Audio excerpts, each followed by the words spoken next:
안녕하세요. 작은별 라디오입니다. 이번 내용은 보름 만에 집에 왔다가 우연히 보게 된 아내의 웃는 모습 때문에 난리가 났다고 하는데요. 왜 그렇게 웃었는지 바로 시작하겠습니다. 저는 43살이고요. 아들 하나를 둔 남자입니다. 평생 혼자 살 팔자가 있다고 하는데 아마 제가 그런 팔자인 것 같네요.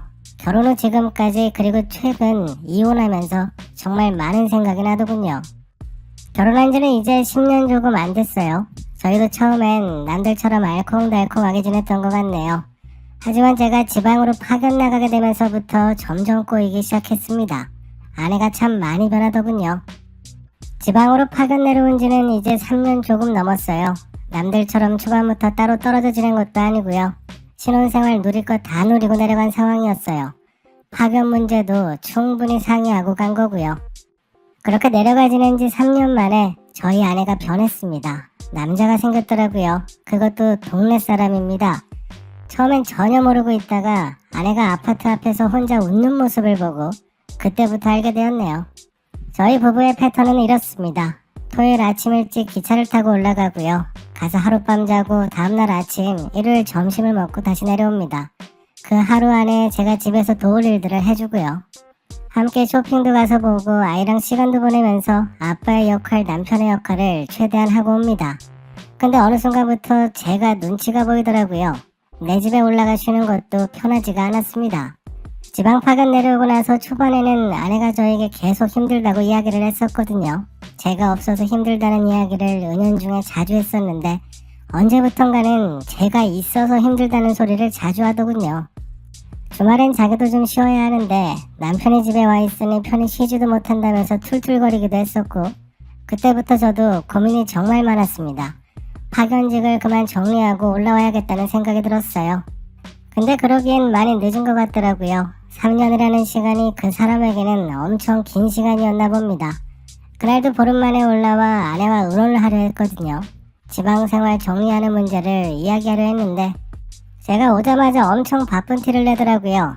저랑은 대화도 잘하지 않고 방 이곳저곳을 다니며 엄청 분주하게 움직였습니다. 뭐가 그리 바쁜지 물어봐도 아주 퉁명스럽게 집안일이 산더미 같다고 하더라고요. 그러다 저녁 시간이 돼서 아내가 식사 준비를 하는데 바빠 죽겠다고 하면서 엄청 짜증을 부리더라고요. 저도 참을 만큼 참은 상태라 예민해진 상황이었고요. 결국 저희는 다투게 되었습니다. 그래서 제가 집 밖으로 나왔어요. 회사로 간다고 다시 내려가겠다고 이야기했어요. 원래 그 정도 이야기하면 붙잡을 만도 한데 제가 이야기를 꺼내자마자 음식하다가 곧바로 멈추더니 불까지 꺼버리더군요. 그 모습까지 보자 저도 너무 어처구니가 없어서 알겠다고 회사로 돌아가겠다고 하고 나와버렸습니다. 근데 밖에 나오니 막막하더라고요. 밤 9시가 넘은 시간에 회사 숙소로 돌아가 봐야 새벽 시간일 거라서 이러지도 못하고 다시 들어가야 하나 말아야 하나 아파트 앞 벤치에서 멍하니 앉아 있었습니다. 그때 갑자기 아파트 입구에서 저희 아내가 나오더라고요. 옷까지 싹 갈아입고 엄청 밝은 표정이었네요. 저도 곧바로 일어나 아내를 쫓아가 보려고 했습니다. 근데 어딜 그렇게 급하게 가는지 내려오자마자 차를 타고 바로 가버렸고요. 그 당시 제가 타던 자동차를 아내가 썼는데 그걸 타고 가버렸으니 방법이 없었죠. 어디로 갔는지 확인도 못하고 그렇게 또 한참을 고민하다가 그냥 아파트 앞에서 기다려보기로 했습니다. 그렇게 2시간 가까이 기다리고 있었어요. 그때 시간이 밤 11시가 넘었는데 아파트 앞으로 차 한 대가 오더군요. 저희 아내였습니다. 차에서 내리자마자 집에 들어가지 않고 가만히 서 있더라고요. 어딘가 한참을 쳐다보고 있길래 아내의 시선을 따라가 보니 거기에도 어떤 차 한 대가 들어오더군요. 저희 아파트 앞동이었어요. 그 차에서는 웬 남자가 내렸고 그 남자는 저희 아내를 보고 살짝 웃더니 바로 아파트로 들어가더라고요. 아내는 그 남자가 들어가는 순간까지 눈을 떼지 못하고 웃고만 있었고요. 대충 어떤 상황인지 짐작이 갔습니다. 당장 아내를 쫓아가고 싶었지만 늦은 시간에 저희 아들도 집에 있는 상황이라 꾹 눌러 참고 나왔습니다. 전 당연히 회사 숙소로 돌아가진 않았고요. 근처에서 숙박하고 다음날 아침 일찍 서둘러 나왔습니다. 차를 한 대 렌트에다가 아파트 앞에서 작정하고 기다렸습니다. 우선 앞동에 주차해놓은 그 차를 주로 보고 있었어요. 오후가 되자 앞동에 주차된 그 남자 자동차를 어떤 여자가 타고 나가더군요. 1시간도 안 돼서 돌아왔길래 이번엔 저도 내려서 따라가 봤습니다. 그 남자 아내인 것 같더라고요. 간단하게 장을 보다가 온 것 같았고 그렇게 저는 그 남자 정확한 집 주소까지 알 수 있었습니다. 다시 저녁이 되었고 밤 9시가 넘어가자 이번에도 저희 아내가 서둘러 나오더군요. 늘 밤마다 만나는 것 같았네요. 이번에도 차를 타고 어디론가 나가길래 저도 곧바로 쫓아가 봤어요. 역시나 어제 그 남자 자동차가 따라 나오더라고요. 그렇게 둘은 동네에서 멀리 떨어진 카페에서 만나 한참을 이야기 나누고 있었어요. 두 사람의 표정만 봐도 알겠더군요. 슬쩍슬쩍 손까지 잡는 모습을 보자 이미 손을 쓰기에는 늦어버린 상황 같았네요. 모든 상황이 명확해지자 차라리 마음이 편하더군요.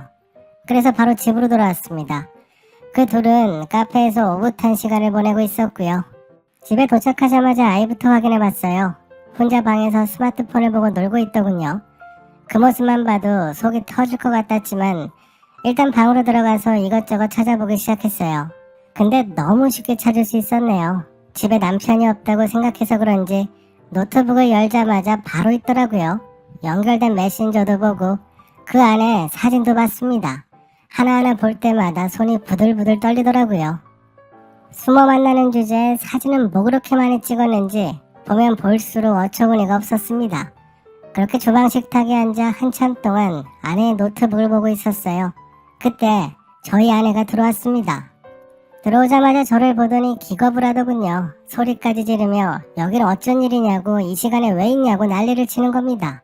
누가 보면 내가 남의 집에 와서 있는 줄 알겠더라고요. 그래서 제가 그랬어요. 나 이제 파견 근무 그만하려고 왔었어. 나도 이제 내 집에서 좀 사람답게 살아야지. 그러자 아내는 왜 상의도 없이 그런 일을 했냐고 난리를 치더라고요. 갑자기 마음대로 그러냐면서요. 그래서 제가 왜? 이제 나랑 사는 게 싫어? 그러자 아내는 싫은 게 아니라 자기도 준비를 해야 한다고 너무 갑작스럽다면서 짜증을 부리더군요. 그런 모습을 보는 것도 정말 어처구니가 없었네요. 그러더니 식탁이 노트북을 보자마자 황급히 달려와 뺏어가더니 왜 남의 컴퓨터를 함부로 보고 있냐고 소리를 지르길래 원래 내가 산 내 노트북인데 내 걸 내가 보는데 뭐가 이상하냐고 했습니다. 아내는 저에게 뜬금없이 노트북은 왜 들여다보고 있냐고 하길래 제가 아주 간단하게 이야기해줬습니다. 앞동 사는 그 남자 사진 찾고 있었지. 아내는 깜짝 놀라 들고 있던 노트북도 떨어뜨리더군요. 제가 다가가 그 노트북을 주워주려고 했습니다. 근데 이번엔 아주 필사적으로 제 손을 막더라고요. 그렇게 아내는 노트북을 집어다가 품에 끌어안더니 저보고 대뜸 앞동 남자가 누군데 그러냐고 묻더라고요.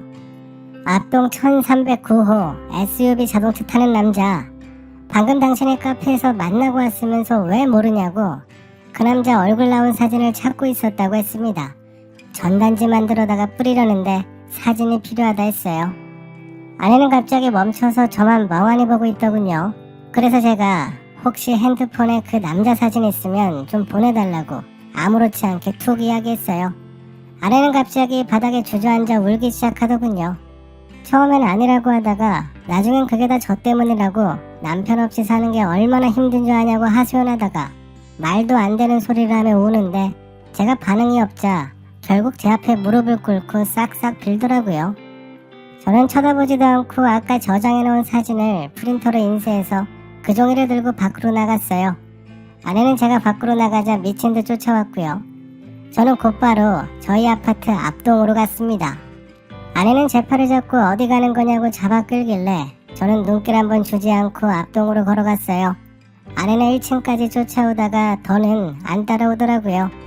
그렇게 엘리베이터를 타고 그 집 현관문 벨을 눌렀습니다. 어떤 여자가 문을 열어주더군요. 때마침 집에 그 남자도 있더라고요. 아이들과 TV를 보며 놀아주고 있던데 정말 평화로워 보였습니다. 그 남자는 활짝 웃으며 저보고 무슨 일이시냐고 이야기를 하더군요. 제가 인쇄한 종이를 한 장씩 부부에게 나눠줬어요. 그쪽하고 바람피고 있는 땡땡땡 여자 남편이라고 앞동에서 왔다고 이야기해줬습니다. 그러자 그 남자는 제가 나눠준 종이를 뺏어서 찢어버리기 시작했어요. 그럴 줄 알고 여러 장 뽑아왔거든요. 저는 그 집 현관 바닥에 한 장씩 던지기 시작했고 두 부부는 서로 주우려고 바쁘게 움직였습니다. 그래서 그 남자 아내에게 우리 집 주소를 알려줬습니다. 나중에 궁금한 내용 있으면 저희 집으로 찾아오라고 모든 걸 다 갖고 있다고 아무 걱정 말라고 했습니다. 그리고 집에 돌아왔는데 정말 소름이 돋았던 게 제가 프린트해둔 종이를 바닥에 놓고 보고 있더라고요. 저는 그런 아내를 본 척도 안 하고 곧장 방에 들어가 짐을 정리하기 시작했습니다. 제 옷이며 이것저것 챙겨서 가방을 쌌고요. 그 가방을 들고 아이 방에 들어갔어요. 아이 옷이며 다 싸서 곧바로 나왔습니다. 아내가 갑자기 쫓아내려와 울기 시작하더라고요. 저보고 잘못했다고 한 번만 용서해달라고 자동차 창문을 막 두드리며 난리를 치기 시작했습니다. 전 이미 끝났다고 손을 그어버린 상황이라서 밖에서 울든 뭐라고 빌든 아무 느낌이 없었어요. 그렇게 본가로 돌아와 아이를 일단 맡겨놓고 다음날 지방 숙소로 내려가 제 짐을 정리해왔습니다. 회사에다가는 사정 이야기를 하고 휴가를 받았고요. 다시 서울로 올라와 이혼소송을 진행했고 그때부터 처가 사람들이 저에게 연락하기 시작했습니다. 한 번만 용서해줘라, 자세한 상황을 모르지 않냐면서 계속 어처구니 없는 소리만 하기 시작하는데 바람을 피다 걸리면 이혼은 너무 당연한 건데 그걸 왜 아이 생각해서 같이 살라고 하는 건지 어이가 없었네요. 부부의 존재 목적이 아이 키우는 게 전부가 아닌데 저번엔 천안까지 찾아와 난리를 치길래 제가 저장해놓은 두 사람의 메시지들을 하나하나 그 자리에서 처남에게 다 보여줬습니다. 제 앞에서 한참 동안 그 메시지들을 읽어보더니 저보고 죄송하다고 하고 그냥 가더군요. 그때가 제 나이 42살, 저희 아내가 40살이었고요. 앞동 살던 남자는 44살이었습니다. 그 남자 아내가 39인데 저희 아내와 친했다네요. 그러다가 그 남자와도 알게 되었던 거고요. 한 가지 더 충격적이었던 건 그 남자가 백수더라고요. 작년부터 직장 없이 집에만 있었다고 하던데 자기 아내 차 타고 바람 피우러 다닌 거고 저희 아내도 제 차 타고 바람 피우러 다닌 거였더라고요. 원래는 한번 뒤집으려고 했는데 정말 너무 한심해서 보기도 싫더군요. 변호사 통해서 위자료만 최대한 쥐어짜서 받았고 아내 쪽 문제도 빠르게 정리했습니다. 더는 얼굴 맞대고 살 수가 없으니까요. 저는 곧바로 이혼했습니다. 살던 집도 바로 팔아버리고 그 집에 또 들어가기 싫어서 청소업체 불러서 싹 다 버리라고 했습니다. 아내는 결국 처가에 들어가 지내는 것 같았고요. 아이는 저희 본가에 있었습니다. 위자료를 처가에서 만들어다 준 것 같더라고요. 저보고 줄여달라고 부탁까지 하던데 1,500이 누구에겐 큰돈이지만 제가 봤을 땐 정말 턱없이 적은 액수거든요. 그래서 단돈 100원도 줄일 생각 없다고 했어요. 양육권은 제가 받아왔어요. 그쪽에서 먼저 포기하더군요. 작은 집에 아이까지 어떻게 키우냐고 선을 긋길래 알겠다고 내가 데려오겠다고 했습니다. 대신 친권도 깔끔하게 포기하라고 했고 알겠다고 하더군요. 처음엔 저도 이혼에 대해 아주 잠깐 고민해봤지만 이번 일로 처가 사람들이나 아내 모습을 보니 시간이 지날수록 이혼하기 정말 잘했다는 생각이 들더라고요. 하루라도 빨리 갈라서길 잘했네요. 직장은 다시 서울로 옮겼고요. 월급은 좀 줄었지만 아들과 시간을 많이 보낼 수 있어서 그건 좋네요. 지금은 저희 부모님들이 도와주고 계시고 나중에 아이가 좀 더 크면 저희 부자 둘이서 지내보려고요. 최근 처남이 저에게 문자로 자기 누나가 많이 힘들어한다, 밤마다 운다, 살이 5kg가 빠졌다 그러면서 헛소리를 계속 하길래 그냥 싹 차단했습니다. 미쳤다고 다시 받아주겠나요? 그런 일 절대 없습니다. 제가 준비한 이야기는 여기까지입니다. 바람은 항상 티가 나는 것 같네요. 아무리 숨겨봐야 한 입을 덮는 사람을 무슨 수로 속이겠나요? 언젠간 다 걸리는 거죠. 고생 많으셨고요. 이제 다 잊고 아들과 행복하세요. 오늘도 저희 영상을 시청해주셔서 감사합니다. 지금까지 작은별 라디오였습니다.